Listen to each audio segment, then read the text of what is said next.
Box and Wireless Scotland, the very best of your box and wireless. Absolutely, you're listening to Larry's L107. Off we go back to the telephones because time is tight, coming up to 21 minutes to midday. We have to close the lines at midday sharp. You're listening to Scottie McClue on L107 just for you. Good morning. Who is that, please? Dinky-doo. Oh, Dinky-doo. Is it Brendan in the County Derry? Yeah. Lovely to hear from you, sir. Top of the morning to you. Top of the dial. Top of the dial. I meant to phone in last week, but I was going to say that that was a nice service, wasn't it, last week for the Hillsborough victims? Oh, yes. Mm-hmm. Yes, indeed. We like to look after everybody here.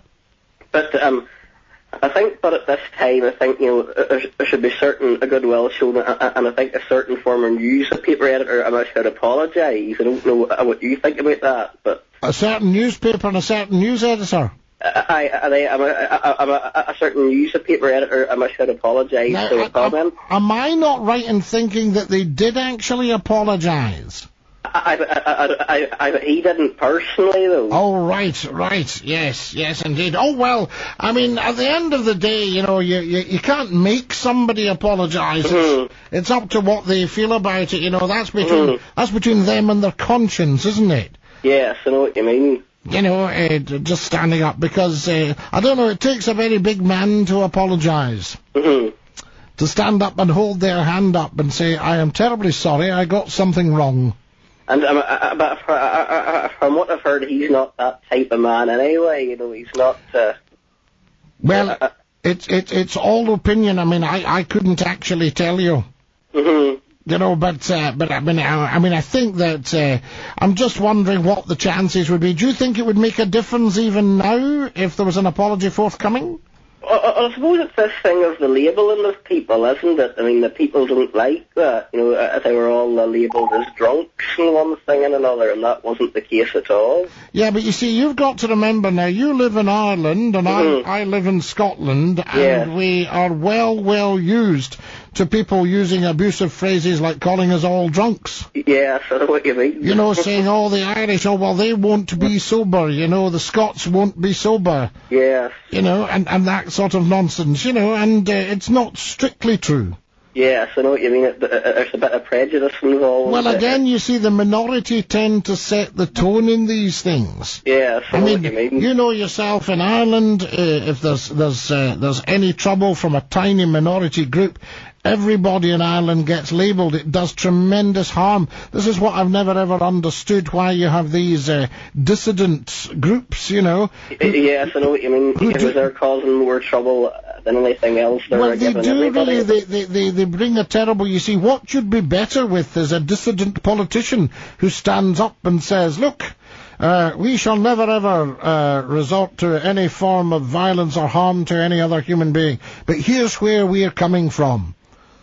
And I know what you mean. That'd be better, but there's no such thing as a dissident politician. A dissident politician, you see, you need to stand up and actually say your piece and say this is where we are coming from, Yes, I know what you mean. You will never actually obtain an achievement through war. I mean, you look at the First World War, a third of a generation died. I just wiped out.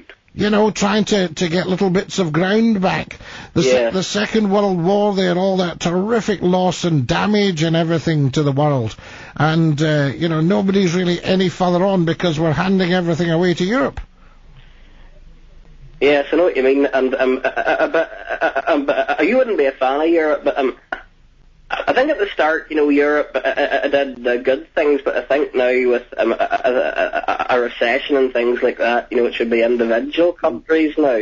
Well, you take a look at what European money, EC money, did for Ireland. Oh yes, it did a lot of good. There's no doubt that things changed a lot. I mean, there's a tremendous amount of new housing. All the little old crofts have gone and what have you.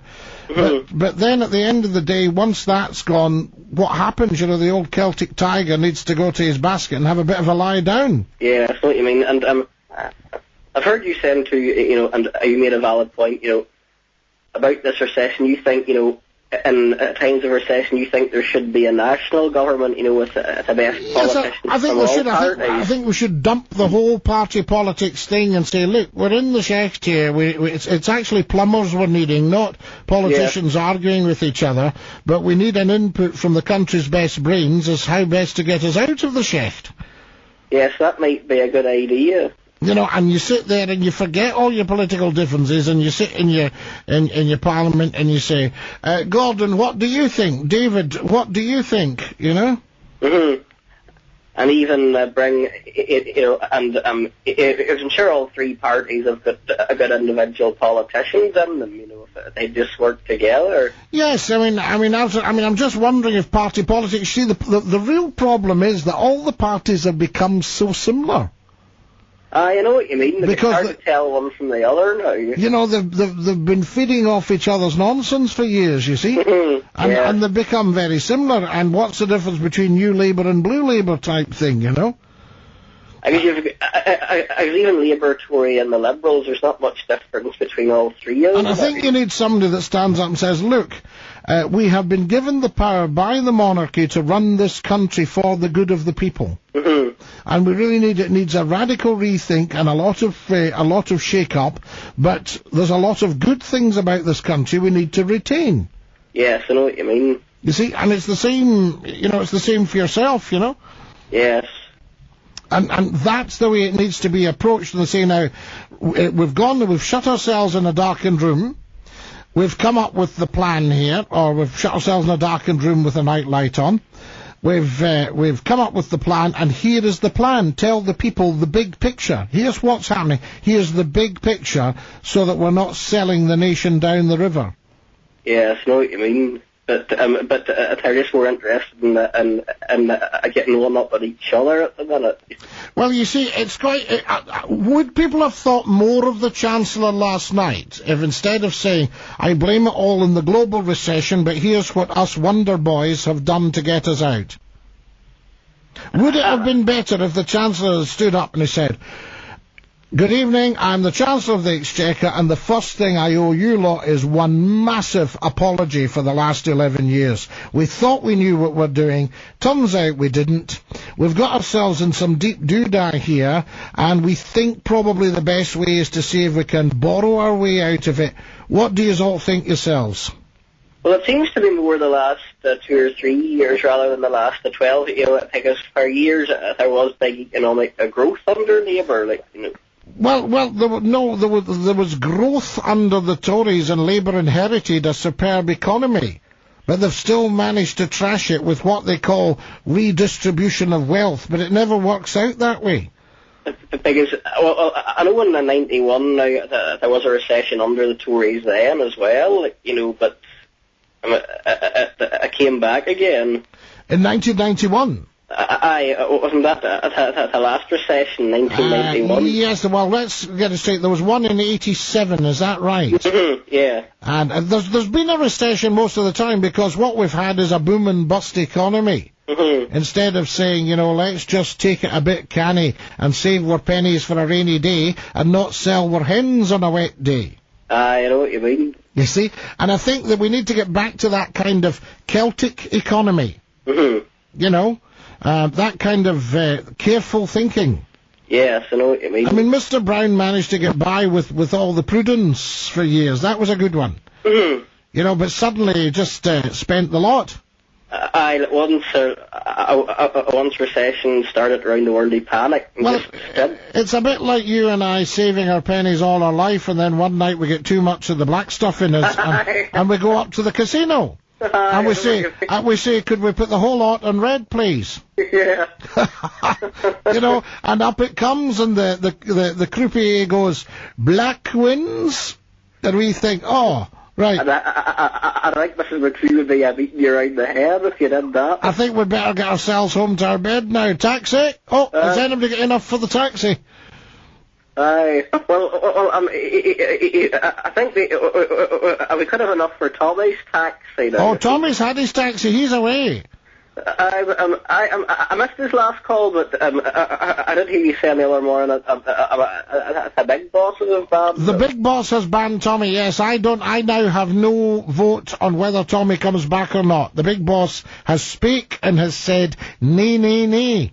So I did find a lot of his calls entertaining. You know, you had a bit of a go at each Oh, you could, listen, sure. So when Tommy was in an intelligent mode and the guava hadn't kicked in, you know, there was one or two sensibles, one or two little gems, but once the guava kicked in and he became abusive, you know, I mean, once he started calling me a Zionist Nazi, you know, and not realising that the Zionists and the Nazis didn't quite see eye to eye. I didn't quite see eye to eye. Not quite, no, I think that showed just a lack of judgment on Tommy's, and you see, Tommy would love to be a phone-in presenter, but you couldn't trust the man to sit the right way around in the lavatory. So is his number banned then? Is that how it works? If a person's banned, is their number banned then? No, he's just banned until the Big Boss says, well, you can have him on once a week or something. Although Joe's a big fan of him now. Joe's a big fan of Tommy. Jules? Joe, he's a big fan of Tommy. Joe, yes. Oh, Joe, but listen, Joe's a fan of anybody, Daft. Do you know what I mean? Yeah, I thought when you were off last Easter Monday, Joe, Joe, and host the phone in. I thought I would have been asked to come over and host the phone in. Absolutely. But Joe, you see, is named after Stalin. I don't know about that. Oh, aye, that's it. If he's called Joe, he's called after Stalin, isn't he? So that's him. So he's a bit of a Stalin-esque. He can't label all Joes now, you know. No. There's some honest Joes, I'll tell you that.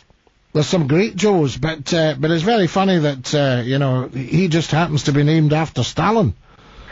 Because my dad was Joe, he was Joe. Oh well, no, you see, there's good in everything. Every cloud's got a silver lining, I see.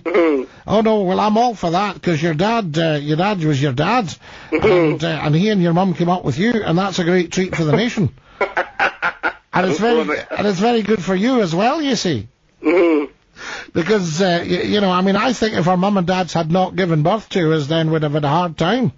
Aye, exactly.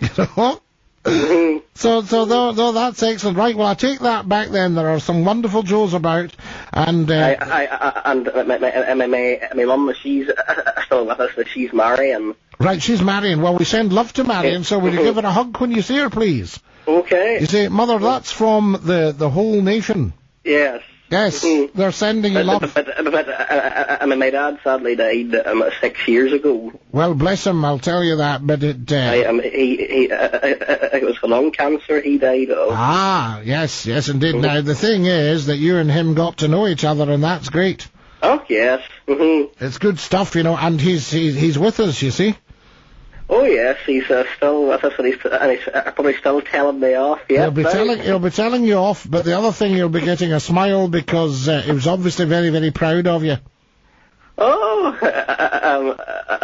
sometimes, yes. Yes, there you are, and I'm very proud of you too. I think you're a great guy. I'll tell you, if I could have a son like you, I'd have one tomorrow. There you are now. That's it. You have it straight, you see. But I thought you would have asked me over on Easter Monday to host the show when you were having a day off. I thought I could have done the food in for that day. Ah, you're an awful man. You came back to that, you see. You're pushing for an answer now. Yeah.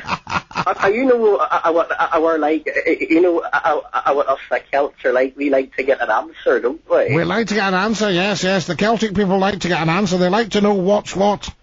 Oh, I certainly do, but I think a lot of the politicians don't give good answers now, whatever they're at. No, I think we need to get an answer. You see, what you should say to the politicians is, look, you've got 3 months to implement your manifesto. Yes. And if we're not seeing any signs of it, then, you'll have to go before the committee and stand there like a stunned mullet and tell the nation what you've been up to. And but it's good that Gordon Brown's doing something about these MPs' expenses now, trying to abolish the second home allowance. Well, excuse me, I'm thinking of words like stable door, horse bolted. What, After you think it's been going on too long now? Of course it flaming has, yes. I mean, it's becoming a bit of a joke. Get them into a dormitory Aye. in Westminster, you know, they've got, or get them into their own wee snug there, you know, a bit like you'd get at a public school or a college. Aye, So they've got the kind of thing you read. Yeah, so they've got a wee single bed, you know, so they don't get up to any nonsense. Yeah. And they've got the little computer in the study and the night light. I think that would be a good thing to let them live a bit lower for a while. Let them get on with it. That's the stuff, you know, and serve the nation. Anyway, I better let you go. I'd better let you go, lad, and you take care of yourself. Hey, and dinky do. I think you do. And we'll catch up soon. Oh, yes. God bless you, mate. And I'll not leave it so long next time. You'd better not, or there'll be serious trouble. Okay. Right, dinky do. Dinky do. Dinky do.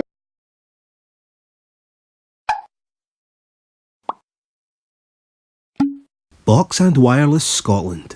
The very best of your box and wireless.